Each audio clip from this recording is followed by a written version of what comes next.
Hey guys, what's up? Welcome back to my channel. So today I'm going to be sharing how I got the job at the makeup counter that I work, and I'm also going to be going over the training and the pay. So if you'd like to just fast forward to any specific part that you clicked on this video for, it'll be right here on the screen, so you could just fast forward. Don't worry, I won't take any offense if that's all right. Yeah. So you already know how hard is it to even get an interview with any makeup product, any makeup companies, because I was applying for countless of makeup jobs everywhere and I never even got an interview, and it was super hard. So the first thing you want to start off with is your resume. My resume, I would say I had a good resume for retails, but the thing is, even though I was applying for a retail job, it wasn't just any ordinary job. They want to make sure that they're hiring somebody who has a background in makeup. So I added to my resume that I was a freelance makeup artist. I wouldn't consider myself a freelance makeup artist, but I still put that in my resume so they know like I have experience working on people's faces. So if you want to work for a makeup brand, like just put that on your resume, because chances are if you're applying to do anything with cosmetics, you probably already have like the ability to do makeup on someone else. And even if it makes you really nervous, because I was super shy to touch a stranger's face, put that you're a freelance makeup artist just so you can get the interview. So now after I applied through Century 21's website. If you're applying for a place like Macy's that has brands like Clinique, Lancome, they have their own makeup counter, they have a lot of different stations, they have MAC and a whole bunch of stuff. You apply for those jobs through Macy's websites, because first Macy's has to give you an interview. But yeah, after I submitted my application, about 2 to 3 days later, I set up an interview with Century 21. So now for my interview. So I first want to start off that your interview starts the very second you step foot into the building. Even if you don't see your interviewer, like, just keep in mind like you're being interviewed, like treat everyone with respect, say hi to everyone. With that in mind, for my interview, I went with a face full of like beat makeup. Look at what they're wearing on the floor and try to incorporate whatever their uniform is with your interview outfit. I noticed that my store, they all wear all black, so I went to my interview dressed in all black attire and a face glammed up. My hair was in a bun. I looked really good. But anyways, the reason why I wore that is because I want them to envision me actually working on the floor. That's just like psychological. I feel like that helps. I don't know if this is proven to be true, but I feel like it helps. Fake your confidence. I said this in my last Macy's video, but like when you're going for an interview, the interviewer does not give a single fuck if you had a rough morning, if God forbid like a close relative just passed away. They don't care for none of that. You're there for the job. But yeah, just project confidence. Go in with a smile, like make a lot of eye contact. Just try not to look nervous even if you are. So I went in there with a smile, back straight, said hi to everyone. By the way, I got interviewed by 3 people. I got interviewed by the store manager, the head of HR, and the manager for the cosmetics department. And y'all, I've never been interviewed by 3 different like managers ever, so it was a little bit intimidating at first. Like just be prepared to be interviewed by one person or do a group interview, or even what I had, which is kind of like a group interview because I was being interviewed by 3 different managers. So these are some of the questions that you're going to be asked.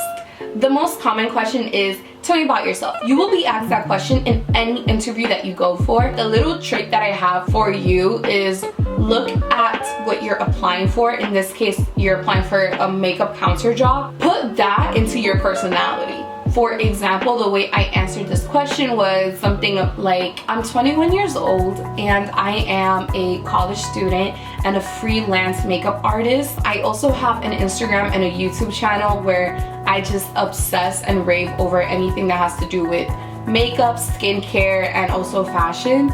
So I feel like when I saw this position, I feel like this was such a great opportunity for me, and I really feel like I fit the role for this.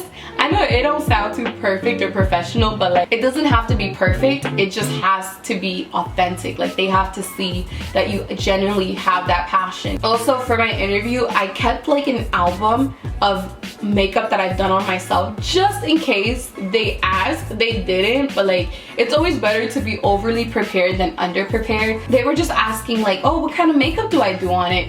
What are some of my favorite brands? And you gotta be prepared to just answer all those questions. Another question that I got was, why am I interested in this position? And once again, if you're applying for cosmetics, you have a passion for it. And even if you don't, fake it. Fuck that, just fake it.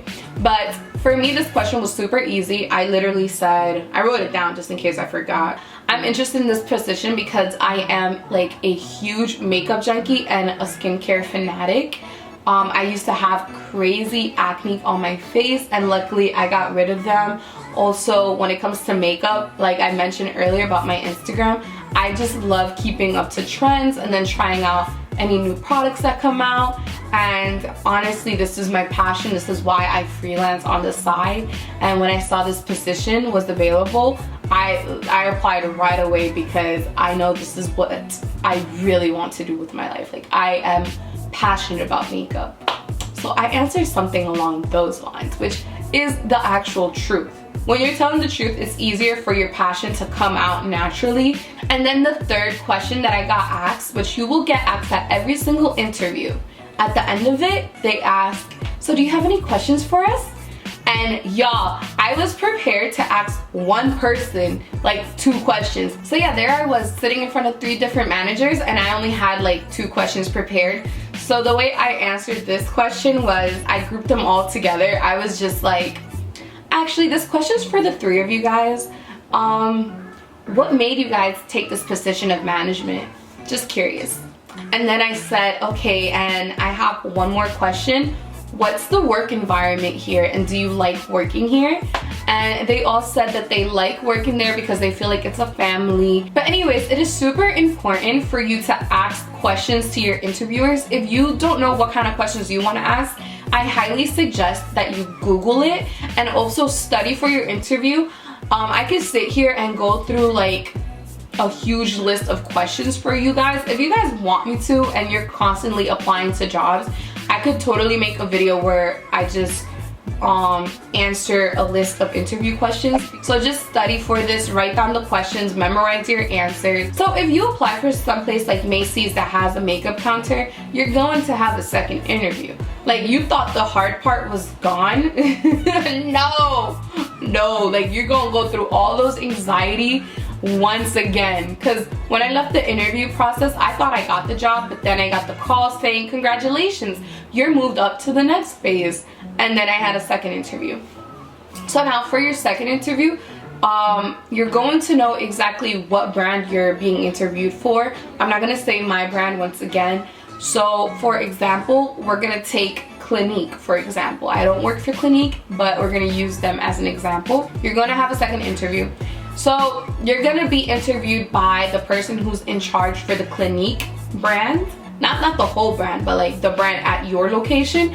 And that person's just gonna ask you questions like, why do you wanna work with Clinique? And then you tell them, like, you don't tell them, oh, I wanna work at Clinique, I wanna work at some other brand, but Macy's told me to work for y'all, so that's why I'm here. Like, you don't wanna say that. Like, do your research on the brand. Be like, well, I was doing some research last night, and I noticed that you guys really catered to people with sensitive skin, and I, as myself, I suffer, I had years where I suffered with acne, like cystic acne, painful acne, and now that they're all gone, I know that this brand carries stuff for acne, and just the fact that I can help people with skin issues at my job just would give me so much satisfaction, and it's something that I believe in, and I truly love the company for that because they do cater to people with skin issues. Not that many brands cater to people with skin problems. You know, something like that. Then she's also gonna ask you like, oh, do you use any products from Clinique?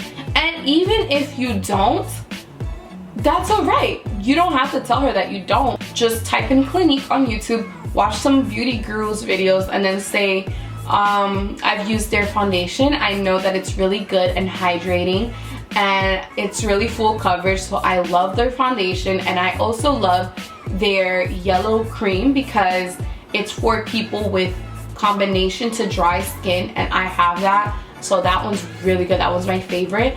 I would love to try out their other products. I haven't gotten my hands on them yet, but I am open to trying them because all the products I've tried from Clinique have worked on me. So yeah, I am familiar with your products. So there, you did lie, but it's like, it's a friendly lie. You said you know 2 products. You know what I'm saying? Like, it's okay to add like a little white lie. It's okay. So if any of you guys are watching right now, I know this video is really long, but just get through the end of it because I'm telling you right now, it's super worth it. It's better to be overly prepared than underprepared. Trust me. And that goes with anything in life. But anyways, this part I was not prepared for. So this is the bag that I went to at my interview. So it's from Michael Kors, black, huge tote bag. It has the things on the side. So she pointed at my bag and she said, okay, now give me a sales pitch from anything that you have in your bag. And y'all, my bag was like almost empty. I only had a notebook and a pen in there, and I was just like, what? Like, oh, and I had some lipstick, and I was debating. I'm like, what am I gonna get? And I kid you not, my brain thinks like 500 miles per hour. My brain thinks super fast. So once she said that, and I was like, oh, easy girl, I'm gonna sell you my bag. So this is my huge Michael Kors tote bag. It is all black with gold accents. So let me just tell you a little bit about it. My aunt, she bought it at the outlets upstate. It's super hard to get your hands on. Like, you can Google and you can find similar bags that kind of look the same, but you'll never find a bag with these accents on the side that is super cute. And also it cost, I want to say like $480, but because I've only used it 2 times, I will give it to you for $200. Why not? And keep in mind, it's super big, so you could take it with you to like the beach, if you're going traveling, if you're spending the night at your boo's house or your girl's house. I don't judge. But nevertheless, it's also black, so it goes with all of your outfits.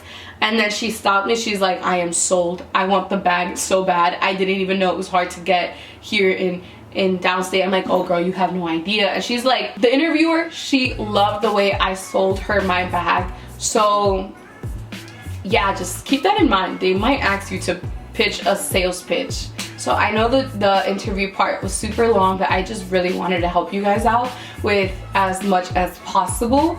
After my interview, it took about, well, after my second interview, it took about 2 to 3 days till I got a call back telling me, congratulations, you got the job. Century 21 would like to offer you $15 an hour for a part-time at our company with blank.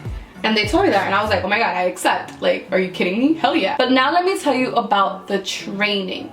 So your first week working for your cosmetics brand will be your favorite week. Reason being, you have to get trained by, like, if you're working for Macy's, their training sucks because their training is behind of a computer for like a day or 2, but it's all paid for. For me, Century 21 training, they sent me to a different store in Manhattan, and basically their training was in person. Their training is the best. You will not get bored.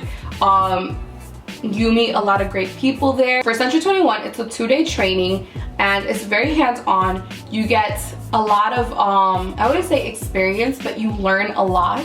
And then after that, after my training, they literally just put me on the floor and told me to sell stuff, and I had no idea what to do, but like, it's whatever. I didn't shadow anyone. After that day, I was sent to my cosmetic brand training, and y'all, it was 3 days, full pay, and yo, my check was looking fat.